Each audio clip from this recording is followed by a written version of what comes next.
Welcome to Public TV news బులెటిన్ల ముందుగా headlines. Scooter repair చేయలేదని షోరూమ్ను తగలబెట్టాడు ఓ యువకుడు.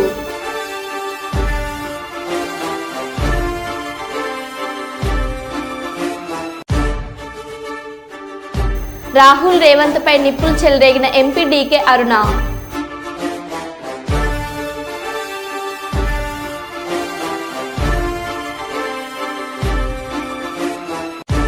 విజయవాడలో వరదలు మిగిల్చిన కష్టాలు తీరని బాధలు, ఆహారం కోసం ఎగబడ్డ జనం.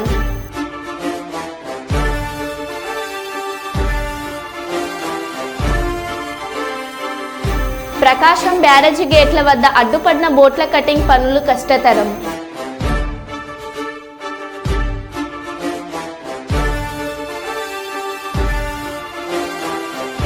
సీజనల్ వ్యాధులతో ప్రభుత్వ ఆసుపత్రులకు పరుగులు తీస్తున్న రోగులు.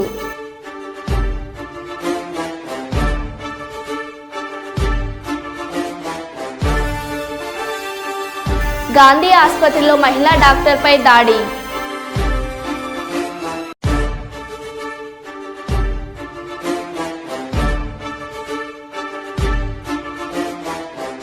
వేములవాడలో సైతం హైడ్రా.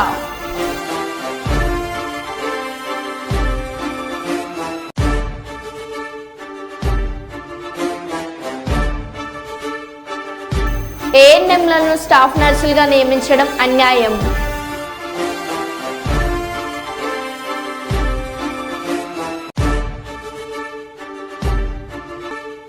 రామగుండం పోలీస్ కమిషనరేట్లో ఘనంగా వినాయక నిమజ్జన వేడుకలు.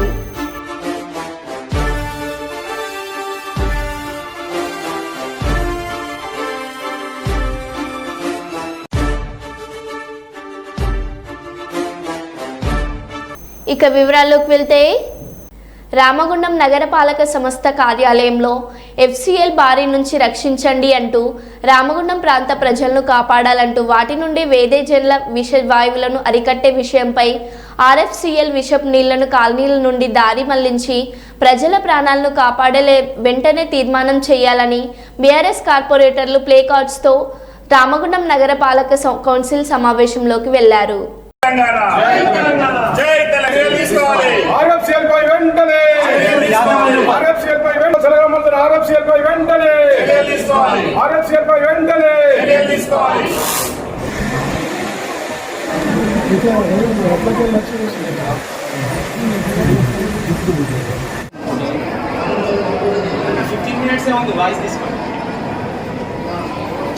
కొంచెం కనబడేది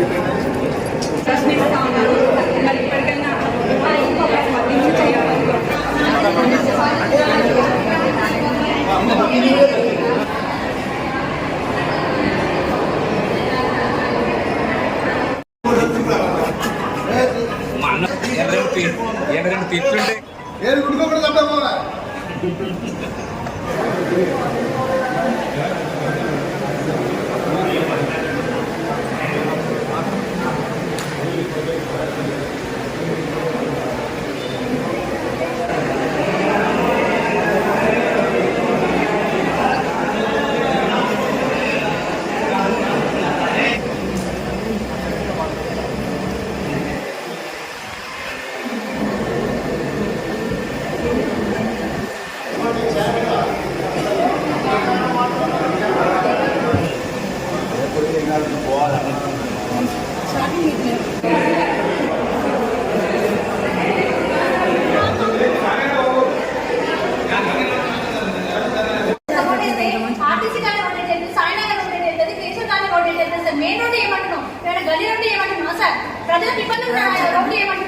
RFCL వార్డు 35, 13, 12 గుండా వెళ్ళే ప్రధాన నాలాలో అమ్మోనియా రిలీజ్ చేయడం జరిగింది. దానితో వాడలల్లో విపరీతమైన స్మెల్ వచ్చింది. కనీసం అక్కడ ఎవరు కూడా తట్టుకోలేకపోయినాం. మా డివిజన్ వాళ్ళు దానికి నాలాకు కాలువకు దగ్గరైతే ఉన్న వాళ్ళు మాకు చెప్పడంతో మేము అక్కడికి వెళ్ళి చూడడం జరిగింది. తట్టుకోలేక భరించలేనంత స్మెల్ వచ్చింది. దాంతో చిన్నపిల్లలు కూడా అస్తవ్యస్తకు గురయ్యారు. పెద్దవాళ్ళు ముసలి వాళ్ళు కూడా ఇబ్బంది జరిగింది. అదే కనుక నైట్ కనుక జరిగే ఉంటే చాలా పెద్ద ప్రమాదమే జరిగేది. దాన్ని గుర్తించి ఎంబడే మేము దానికి నిరసనగా తెలపడంతో దాంతో CI గారు కూడా వచ్చిండ్రు. దాన్ని ల్యాబ్ వాళ్ళు కూడా వచ్చి ఆ వాటర్ తీసుకొని పోయిండు. ఆర్ఎంసీఎల్ కర్మాగారం నుండి వాళ్ళు ప్రజల ప్రాణాలతోటి చిలగాటం ఆడుతున్నారు. వాళ్ళ ఉత్పాదనే ధ్యేయంగా పెట్టుకొని వీళ్ళ ప్రజల ప్రాణాలను సైతం లెక్క చేయకుండా ఆ ఫ్యాక్టరీ నుండి ఏదైతే అమోనియం వ్యర్థాలు వస్తున్నాయో వాటిని మాకు 12, 13, 35 డివిజన్లు ప్రభావిత డివిజన్లు కాబట్టి మేము డ్రైనేజ్లో వ్యర్థాలు కలవడం వల్ల ప్రజలు అనారోగ్యాలకు గురవుతున్నారు. శ్వాసకోశ సంబంధిత వ్యాధులు వస్తున్నాయి. కాబట్టి వెంటనే తగిన చర్యలు తీసుకోవాలని ఆర్ఎఫ్సిఎల్ యాజమాన్యాన్ని కోరుతున్నాం. లేదంటే పెద్ద ఎత్తున మా ప్రభావిత డివిజన్స్ ఏవైతే ఉన్నాయో పెద్ద ఎత్తున ఆందోళన కార్యక్రమాలు చేపడతామని తెలియజేస్తున్నాము. ఏదైతే ఆర్ఎఫ్సిఎల్ ఫ్యాక్టరీని వ్యర్థమైనటువంటి నీరు అమోనియా వాటర్ మా ప్రధాన నాల నుండి వెళ్తూ అక్కడున్న చుట్టుపక్కల ప్రాంతాల ప్రజలు ఏదైతే 35వ డివిజను, 13వ డివిజను, 12వ డివిజన్ ప్రజలు తీవ్రమైన అసౌకర్యానికి గురై అస్వస్థతకు గురైన సంఘటన ఈ రామగుండం పారిశ్రామిక ప్రాంత ప్రజలందరికీ తెలిసిందే. ఆ రోజు మేమందరం కూడా కార్పొరేటర్లుగా స్పందించి జిల్లా కలెక్టర్ గారికి మరియు కమిషనర్ గారికి పోలీసు ఉన్నతాధికారులకు సమాచారం చేసిన వెంటనే వారు వచ్చి పరిశీలించడం జరిగింది. అట్లాగే పొల్యూషన్ కంట్రోల్ బోర్డు ఏదైతే ఉందో దాని మీద నిర్లక్ష్యం చేస్తూ ఆర్ఎఫ్సిఎల్ యాజమాన్యానికి వత్తాసు పలకడం జరుగుతున్నది. వాళ్ళు 0 లెవెల్ లిక్విడ్ ఏదైతే లోపల ఫిల్టర్ చేసి బయటికి పంపాల్సిన అవసరం ఉండే అది గతంలో మా మాజీ ఎమ్మెల్యే గారు కోరకండి చందర్ గారి నాయకత్వంలో అప్పుడు పొల్యూషన్ కంట్రోల్ బోర్డుకి కంప్లైంట్ చేస్తే ఆ ఫ్యాక్టరీ మూసేస్తామని చెప్పి వాళ్ళు చెప్పడంతో ఫ్యాక్టరీ యాజమాన్యం దిగివచ్చి అప్పుడు హామీ ఇవ్వడం జరిగింది. ఏదైతే పొల్యూషన్ ఉన్నటువంటి వాటర్ను మేము డైరెక్ట్ గోదావరిలో కలవకుండా నాలకుండా వెళ్లకుండా చూస్తామని చెప్పి వాళ్ళు మాట ఇవ్వడం జరిగింది. ఆ మాట ఇప్పుడు నీటి మూటలుగా మారిపోయిందని ఇప్పుడున్న గౌరవ ఎమ్మెల్యే గారు కూడా దాన్ని స్పందించి వాళ్ళ మీద క్రిమినల్ కేసు పెడదామని చెప్పి చెప్పడం జరిగింది. చాలా సంతోషం. స్పందించినందుకు ఎమ్మెల్యే గారు కూడా ధన్యవాదాలు. అట్లాగే ఆర్ఎఫ్సిఎల్ యాజమాన్యం ఏదైతే ఒండి వైఖరితో అవలంబిస్తుందో అట్లా ఇక ముందు జరిగితే కూడా మేము తప్పకుండా ఫ్యాక్టరీ ఎదుట పోయి ధర్నా చేసి ఆందోళన చేస్తామని చెప్పి హెచ్చరిస్తా ఉన్నాం. విజయవాడ ప్రకాశం బ్యారేజీ గేట్ల వద్ద అడ్డుపడిన బోట్లను తొలగించేందుకు నిపుణులు శ్రమిస్తున్నారు. 10 మందితో కూడిన డివైన్ టీం నదిలోకి దిగి పడవలను ముక్కలుగా చేస్తున్నారు. బోట్లు దృఢంగా ఉండడంతో ఉదయం నుంచి కొంతమేర మాత్రమే కట్ చేయగలిగారు. దీంతో ఈ ప్రక్రియ మరికొన్ని రోజులు పట్టే అవకాశం ఉందని అధికారులు తెలిపారు. తొలుత బోట్లను క్రెయిన్ ద్వారా లిఫ్ట్ చేయాలని ప్రయత్నించినా సాధ్యపడలేదు.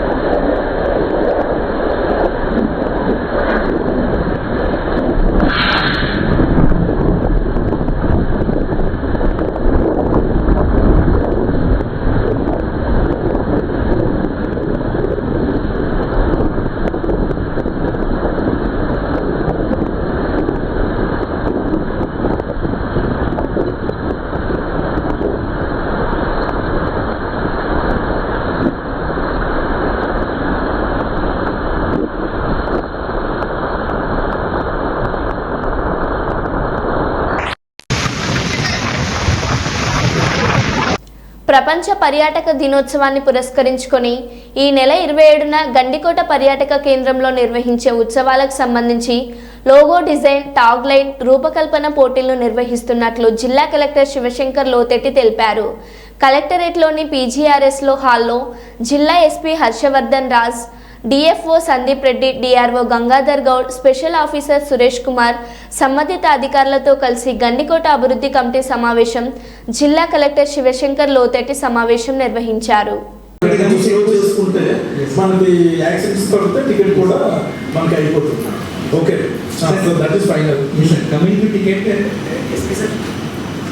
చెప్పింది కరెక్టే సార్, కానీ 50 రూపీస్లో మనం ఏం ఫెసిలిటీ ఇస్తున్నాం సార్ అంటే లేదా 2 టైప్స్ ఆఫ్ టూరిస్ట్ సార్. ఒకటి లోకల్ టూరిస్ట్ అంటే ఎవరైనా మనకు వచ్చే వాళ్ళంతా కూడా mostly Bengaluru, I was told that people from Karnataka mostly community మన లోకల్ వాళ్ళకన్నా వచ్చింది 30 అవర్స్ వచ్చింది.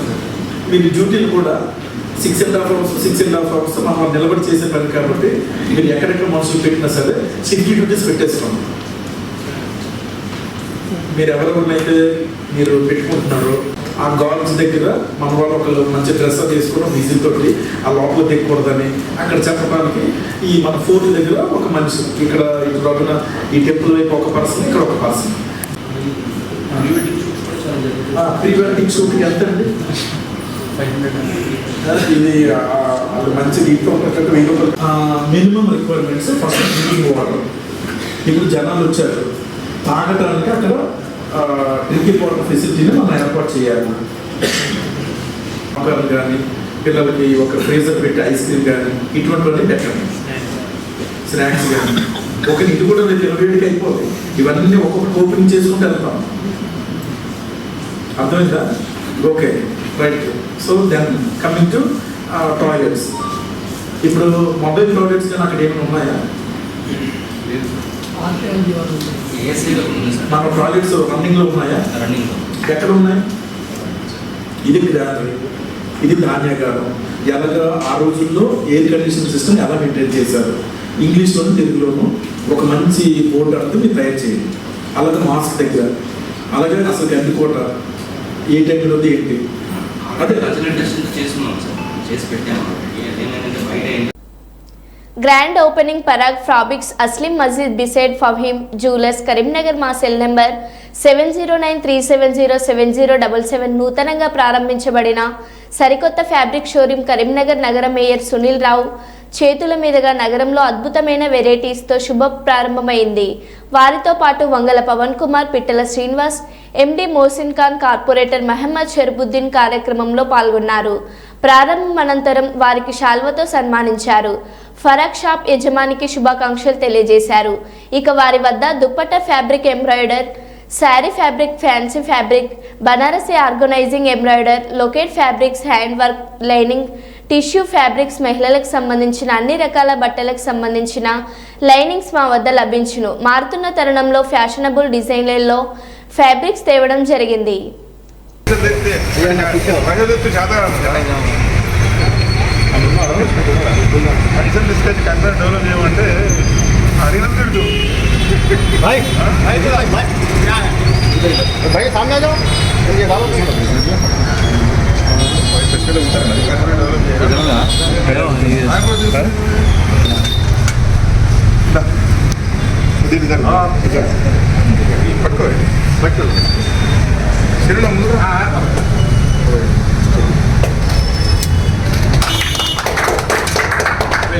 మా దగ్గర పైసలు లేవు, అసలు చాలా కాదు చెప్పారు. ఆయనకే ఏమి కట్టారు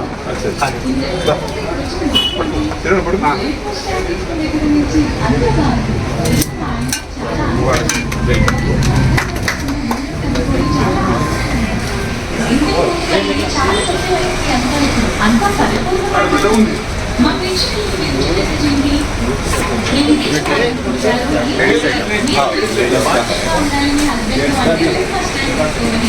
पूरा लेडीज का ही चाहिए। आज ही हमारे गालों फिर बाद में लो नहीं है। बाद में कहीं को आलो नहीं, कहीं को आता है क्या मालूम होता है खरीदने कैसा मालूम होता है। ये पकड़ो, हाँ अंदर बोलो।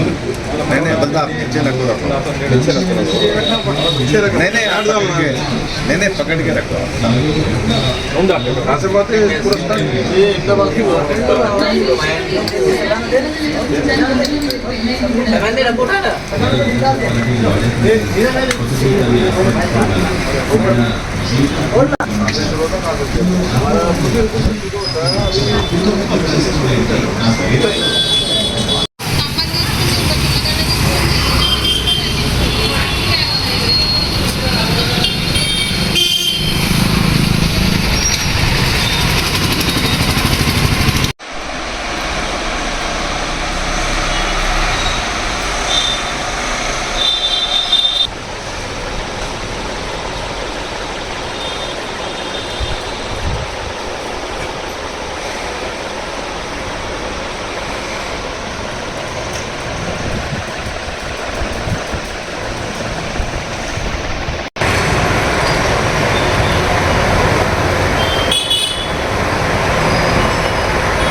కల్లూరు మండలం ఉలిందకొండ గ్రామంలో వరద బాధితుల ఆర్థిక సహాయం కొరకు ఉలిందకొండ తెలుగుదేశం పార్టీ నాయకులు కార్యకర్తల ఆధ్వర్యంలో ఈవి రమణ రంగస్వామి రెడ్డి, యుద్ధం శ్రీనివాసులు, బట్టు సుబ్బారాయుడు, బోయ వెంకటేశ్వర్లు, తెలుగు శివ, ఎం సుధాకర్, వడ్డె వెంకటకృష్ణ, బుట్టు సారాయణ, బోయ మద్దయ్య, గౌండర్ నాగేశ్వరరావు, బట్టు మనోహర్, దస్తగిరి నాయుడు, నారాయణ, ఏఎస్ ప్రసాద్, కలాం, బోయ హనుమన్న, యుద్ధాంత శ్రీకాంత్, గొల్ల విక్రమ్, బొగ్గుల పెక్షవల్లి, సివి రమణ, సురేష్, రామంజీ, అశోక్ వాస్, చంద్ర, నరేష్, మహేంద్ర, శేషాద్రి, రమేష్, సాయి, కరీం అందరం కలిసి గ్రామంలో వరద బాధితుల విరాళాల కొరకు ప్రజలందరూ సహకరించి మొదటి రోజు 1,948 రూపాయలు, అక్షరాల 1,948 రూపాయలు వసూలు చేయడం జరిగినది. ఈ కార్యక్రమానికి SV school SI Dhanunjay sir, police సిబ్బంది, గవర్నమెంట్ స్కూల్స్ క్రషర్ ఓనర్స్, సచివాలయ సిబ్బంది, గ్రామ పంచాయతీ సెక్రటరీ, విఆర్ఓ, బ్రిక్స్ ఫ్యాక్టరీల వాళ్ళు అందరూ సహకరించడం జరిగినది. విరాళాలు అందించిన వారికి ప్రత్యేక ధన్యవాదాలు తెలియజేశారు. దుర్మార్గులు ఆక్రమించిన చెరువుల వల్లనే ఇవాళ వరదలు వస్తున్నాయి. అందుకే హైడ్రాను ప్రారంభించాము. ఆక్రమించిన వాళ్ళలో ఎంత గొప్ప వాళ్ళు ఉన్నా వాళ్ళు చెరువులను వదలక తప్పదు. ఆక్రమించిన చెరువులను మీరే వదలండి. గౌరవంగా పక్కకు తప్పుకొని నీటిపారుదల శాఖకు అప్పజెప్పండి. లేకపోతే ఉన్న పలంగా నేలమట్టం చేస్తాం. సీఎం రేవంత్ రెడ్డి. దుర్మార్గులు ఆక్రమించుకున్న చెరువుల వల్లనే ఇవాళ వరదలు వస్తున్నాయి. అందుకే హైడ్రాను ప్రారంభించడం. హైడ్రా స్పెషల్ టాస్కే ఈ చెరువులను ఆక్రమించిన వాళ్ళను చెరబట్టాలని, చెరబట్టిన వాళ్ళ నుంచి విడిపించాలని, అలాంటి వాళ్ళను అవసరమైతే చెరసాలకు తోలాలనేది నా ప్రభుత్వ విధానం. అందులో ఎంత గొప్ప వ్యక్తులున్నా, ఎంత మహామహులున్నా వాళ్ళు చెరువులను వదలక తప్పదు. అందుకే ఈ వేదిక మీద నుంచి గొప్ప వ్యక్తులకు నేను విజ్ఞప్తి చేస్తున్నా, అయ్యా ఆక్రమించుకున్న చెరువులను మీరే వదలండి. గౌరవంగా పక్కకు తప్పుకోండి. నీటిపారుదల శాఖకు అప్పగించండి. మీకేం కావాలనో పోయి దూరంగా కట్టుకోండి. లేకపోతే ఉన్న పలంగా నేల మట్టం కూలుతాయి. కూలగొట్టే బాధ్యత నేను తీసుకుంటా. ఇలా ఎఫ్టీఎల్లో కానీ, బఫర్ జోన్లో కానీ, నాలాలలో అక్రమంగా నిర్మాణాలు ఏవైతే ఉన్నాయో వాటన్నిటినీ నిరభ్యంతరంగా మేము తొలగిస్తాం. మీరు ఎక్కడికి వెళ్ళినా, మీరు తాత్కాలికంగా కోర్టుల నుంచి ఏమన్నా తెచ్చుకున్నా న్యాయస్థానాలలో కూడా కొట్లాడి ఆ స్కేలను వెకేట్ చేయించి మీరు ఆక్రమణలు తొలగిస్తాం. జీవో నెంబర్ 115 రద్దు చేయాలంటూ చింతూరు ప్రభుత్వ ఆసుపత్రి స్టాఫ్ నర్సులు ధర్నా కార్యక్రమం చేశారు. 18 నెలలు ఏఎన్ఎంలను స్టాఫ్ నర్సులుగా పదోన్నతి ఇస్తూ 3 నుండి 3.5 ఏళ్ల కోర్సులు పూర్తి చేసి 10 ఏళ్లకు పైగా కాంట్రాక్ట్ ఉద్యోగులుగా ఉన్న జిఎన్ఎంలను విస్మరించడంతో ప్రభుత్వంపై ఆగ్రహం వ్యక్తం చేస్తున్నారు. బీఎస్సీ జిఎన్ఎంలను రెగ్యులర్గా చేసి తమకు న్యాయం చేయాలని డిమాండ్ చేశారు. కోవిడ్ సమయంలో తమ ప్రాణాలను లెక్క చేయకుండా సేవ చేసి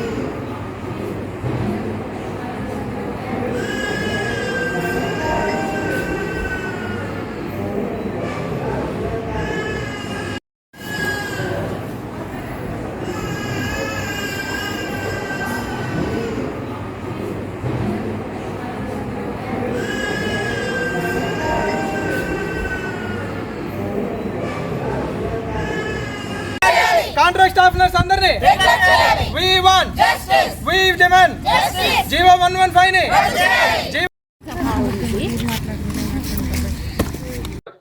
ఏఎన్ఎం కి 18 నెలలుగా ట్రైనింగ్ ఇచ్చి జిఎన్ఎంస్ ఇప్పుడు వాళ్ళకి రెగ్యులర్ పోస్ట్ ఇవ్వడం ఎంత అన్యాయమో. ఎందుకంటే జిఎన్ఎంస్ 3.5 years ట్రైనింగ్ అయ్యి కాంట్రాక్ట్ లో 15 సంవత్సరాల నుంచి చేస్తున్న వాళ్ళు చాలా మంది ఉన్నారు. వాళ్ళని రెగ్యులర్ చేయాలని మేము కోరుకుంటున్నాము. ఎందుకంటే వాళ్ళు కోవిడ్ టైంలో కూడా ఎంతో కష్టపడి పిపిఈ కిట్లు వేసుకొని ప్రజలకి ఎంతగానో సేవ చేశారు. అలాంటిది ఏఎన్ఎంస్ కి 1.5 year ఇట్లాగా ట్రైనింగ్ ఇచ్చి కాంట్రాక్ట్ వాళ్ళకి రెగ్యులర్ ఇవ్వటం చాలా అన్యాయం. కాబట్టి ఈ జీవో 115 రద్దు చేయాలని మేమందరం ప్రభుత్వానికి తెలియజేస్తాం. జహీరాబాద్లో రాహుల్ రేవంత్ పై నిప్పులు చెలరేగిన ఎంపీ డీకే అరుణ. రాహుల్ గాంధీ రాజకీయ పరిణితి పెంచుకోవాల్సిన అవసరం ఎంతైనా ఉన్నది. యుఎస్లో రాహుల్ గాంధీ మాట్లాడిన మాటలు వింటుంటే ఆయన భారతీయుడైనా అన్న అనుమానం కలుగుతుంది. రాహుల్ గాంధీ గారు విదేశాలకు పోయి ప్రతిసారి ఇది ఒక అలవాటు అయిపోయింది. భారతదేశాన్ని గౌరవం తగ్గించే విధంగా మాట్లాడటం అనేది రాహుల్ గాంధీ గారికి సర్వసాధారణం అయిపోయింది. రాహుల్ గాంధీ గారు ఇంతకీ భారతీయుడు అనుకుంటున్నాడా లేకుంటే వేరే దేశస్తులు అనుకుంటున్నాడా? ఫస్ట్ మనకు అది తెలవాలి. ప్రతిసారి విదేశాలకు పోయి భారతదేశాన్ని ఎందుకు అవమానం పాలు చేస్తున్నాడు? భారతదేశ ప్రధానిని అవమానిస్తున్నట్టు దేశాన్ని అవమానించినట్టే. భారతదేశంలో ఎన్నికల ప్రక్రియ నువ్వు గెలిచిన కాడ మరి ఏం చేసావు? అన్ని ప్రజాస్వామ్య పద్ధతిలో జరిగినాయి కదా ఎలక్షన్లు. జరగకపోయింటే మరి ఈరోజు ఆ విధంగా మీరు మాట్లాడుతుంటే వాళ్ళు చెప్పినట్టు కనుక జరుగుతుంటే మరి తెలంగాణలో గవర్నమెంట్ ఎట్లా వచ్చింది? కర్ణాటకలో గవర్నమెంట్ ఎట్లా వచ్చింది? ఈరోజు కేవలం ఎక్కడ పోయి ఏది మాట్లాడితే ఎక్కడ పోతే ఏదో మాట్లాడితే ఏదో దేశాన్ని విమర్శిస్తే ప్రధానమంత్రిని విమర్శిస్తే నాకేదో పెద్ద మైలేజ్ వస్తుంది, ప్రచారం వస్తుంది ప్రపంచవ్యాప్తంగా అని అనుకుంటే నరేంద్ర మోదీ గారి పేరు తీసుకుంటేనే ప్రచారం వస్తుంది. అందుకోసమైనా మాట్లాడుతున్నాడు. గుడ్డిగా రాహుల్ గాంధీ మాట్లాడుతూ పట్టించుకోరు, నరేంద్ర మోదీ గారిని అంటేనే పట్టించుకుంటారు కాబట్టి మాట్లాడుతున్నాడు. ఇది ఏమాత్రం కూడా సమంజసం కాదు.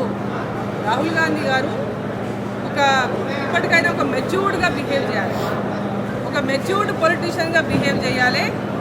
పార్లమెంటులో ఆయన అపోజిషన్ లీడర్, ఒక అపోజిషన్ లీడరు ఏ విధంగా ఉండాలో కూడా ఆ విధంగా మాట్లాడడం నేర్చుకోవాలి. విమర్శ తప్పనిసరి. రాజకీయాల్లో ఉన్నప్పుడు ఒకరినొకరు విమర్శిస్తారు, పొలిటికల్ పార్టీలను విమర్శిస్తారు. అది విమర్శ అనేది సహజం. కానీ మన దేశానికి సంబంధించి ప్రధానికి సంబంధించి విదేశాల్లో పోయి ఏది పడితే అది మాట్లాడడం అనేది సమంజసం కాదు. ఇది ఆయన యొక్క రాజకీయమైనటువంటి పరిణితికి ఇదే సాక్ష్యం. వరంగల్ జిల్లా వర్ధన్నపేట మండలంలోని బొక్కలగూడెం గ్రామంలో గణపతి నవరాత్రి ఉత్సవాలు కులమత భేదం లేకుండా మహిళల కోలాటం జానపద కళా చీరలతో నాట్యం వేస్తూ భక్తి చాటుకుంటున్నారు గ్రామస్తులు. ఈ సందర్భంగా భక్తులు మాట్లాడుతూ గత 20 సంవత్సరాల నుండి గణనాథుని పూజించుకోవడం వలన వారికి సకల భాగ్యాలు కలుగుతున్నాయని, ఏకదంతుని చల్లని చూపుతో పంటలు బాగా పండుతున్నాయంటూ మనవరాన్లు వచ్చిన వయసులో కూడా భక్తులతో కోలాటం ఆడుతుంటే చిన్ననాటి చిందులు గుర్తుకు వస్తున్నాయని సంతోషాన్ని తెలిపారు.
ఓం సరస్వతి వందనమమ్మ, ఓం సరస్వతి వందనమమ్మ.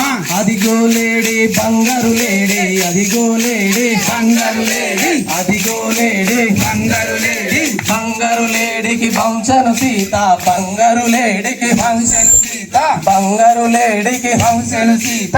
లేడి బాయరా బాణమిడువరా, లేడి బాయరా బాణమిడువరా, లేడి బాయరా బాణమిడువరా. ఎక్కడికోతో లంకనదొచ్చే, ఎక్కడికోతో లంకనదొచ్చే, ఎక్కడికోతో లంకనదొచ్చే. లంకల ఉన్న లంకిని దుంచెది, లంకల ఉన్న లంకిని దుంచె, లంకల ఉన్న లంకిని దుంచె. తేరా కోమటి అగ్గి పెట్టే, తేరా కోమటి అగ్గి పెట్టే, తేరా కోమటి అగ్గి పెట్టే. తెచ్చర కోమటి గీకుడు పెట్టే, తెచ్చర కోమటి తెచ్చర కోమటి తేనెత చేసిన చక్కెరతో చేసిన చక్కెర ముద్దలు చక్కెర ముద్దలు పాలతో చేసిన పాలాల ముద్దలు పాకంతో చేసిన ఓం సరస్వతి వందనమమ్మ ఓం సరస్వతి వందనమమ్మ ఓం సరస్వతి అదిగో లేడీ బంగారు లేడీ అదిగో లేడీ అదిగో లేడీ ఇంత మాది లేవర్సి బొక్కలగూడెం. నా పేరు చిక్కొండ రజిత. మా బొక్కలగూడెంలో మేము 15 సంవత్సరాల కానుండి మేము వినాయకుని నిలబెట్టుకొని ధన సంపద మేము బాగా చేసుకుంటున్నాం. మేము 100 మంది మహిళలతోటి మేము కోలాలతోటి మేము మంచిగా ఆడుకుంటున్నాం. ప్రతి సంవత్సరం 100 మందితోటి పూజ అయిపోగానే భజన వేసుకుంటాం, కోలాటం అయిపోగానే బొడ్డెమ్మను కూడా ఎత్తాను. బొడ్డెమ్మను కూడా 9 రోజులు ఆడతాను. 9 రోజులు బతుకమ్మ దసరా దాకా రోజు ఇక్కడనే 15 రోజులు మా కోడళ్ళు, మా బిడ్డలు, మా దోస్తులు మేమందరం మంచిగా చేసుకుంటాం. 20 సంవత్సరాల కాంచి మేము ఈ యొక్క ఉత్సవాన్ని జరుపుకుంటున్నాం. ఇప్పుడు ఈ కార్యక్రమాన్ని యువత అనేది ఒక 50 మంది దాకా సభ్యత్వం తీసుకొని ఇక్కడ పెద్ద ఎత్తున జరపడం జరుగుతున్నది. ఈ గ్రామంలో అనేక మంది అన్ని కులాల వారు మతాలకు అతీతంగా అన్ని కులాల క్రిస్టియన్స్ అయితే హిందువులు అయితే ముస్లింలు అయినా కానీ అందరం ఎంతో ఉత్సాహంగా ఈ 10 రోజులు జరుపుకుంటున్నాం. రోజుకు వస్తుంటే సంవత్సరం పెంచుకుంటా ఒక ఇంపుల వాళ్ళ లెక్క వినాయక చవితి బాగా జరగాలని దాని బట్టి యూత్ विनायक चौथी हम लोग का है मोहरम को हम सब लोग भाई मिलकर कर लेते। विनायक चौथी में मिल के कर लेते। हम लोग सब भी यहाँ पर भाई बहन लगे रहते। हम लोग यहाँ पे अच्छा 9 दिन अच्छा एंजॉय करते। 9 दिन एंजॉय करते, बर्थडे में करते। हम लोग कई ईद को भी इन लोग आते, मोहरम, रमज़ान, बकरीद इन लोग ईद को हम लोग सब भी जाते। మరో బులెటిన్లో మళ్ళీ కలుద్దాం. Stay tune.